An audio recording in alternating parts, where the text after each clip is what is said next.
Hello, everybody, again, and welcome. We're going to talk a little bit about the policies regarding business and trying to make the economy and business to be as fair as possible. And this, of course, was all part of Roosevelt's Square Deal. The first thing you see here is the Clayton Antitrust Act, and antitrust is a big thing. Now, basically, what a trust is, and it's very, very complicated, and there's different types of trusts. But for our purposes, what a trust is essentially a monopoly, where a business controls either all opportunities for someone to buy something. So, meaning like you can only buy electricity from the power company. Now that's changing because people have solar, on the roofs and things like that. But it means that you can only get a product from one source.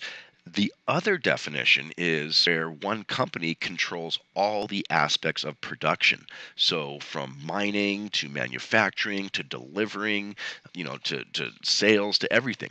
And the reason why people are against this, or the government at least is against it, because the idea that a monopoly is bad for competition, and anything that's bad for fair competition is going to be bad for the consumer.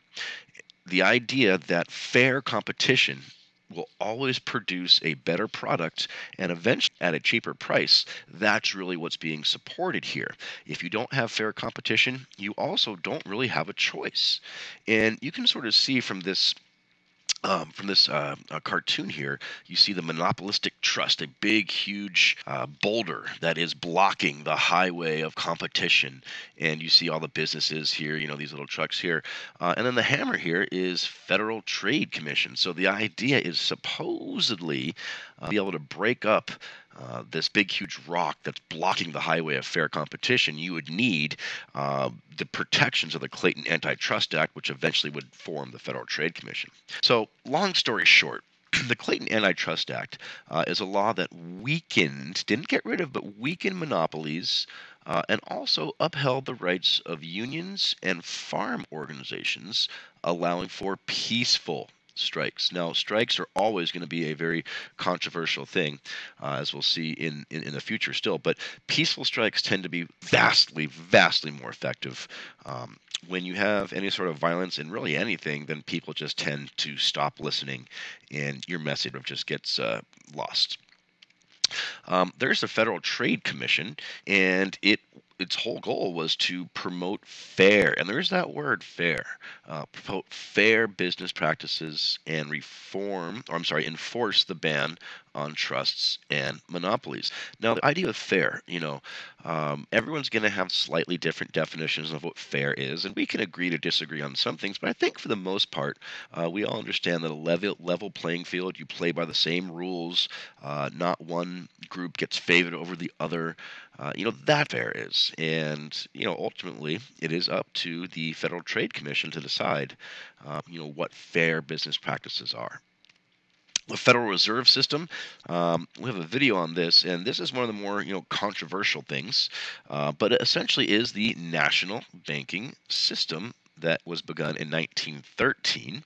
And as you can see, it's divided up into many, many different regions. Maybe you might have noticed. If you look at some of your dollar bills or stuff like that, they'll have where they're produced, and they're produced a lot in California. Obviously, we'll get the San Francisco one, but they're produced all over the place, and they'll have Dallas, Kansas City. They'll have stuff on there to show you where they're from. Carrie Chapman Catt. She is probably someone you maybe haven't heard of, but of course, we've all heard of Susan B. Anthony. But Carrie Chapman Catt also worked for suffrage. She was president of the National American Women's Suffrage Association. And of course, remember, the fight for women's suffrage is the right for women to vote. And of course, the probably most important amendment, certainly, definitely one of them, is the 19th Amendment. And of course, this finally gives women the right to vote in all elections. And of course, it was passed in 1919, but did not go into effect until 1920. And that is it for today. Thank you so much.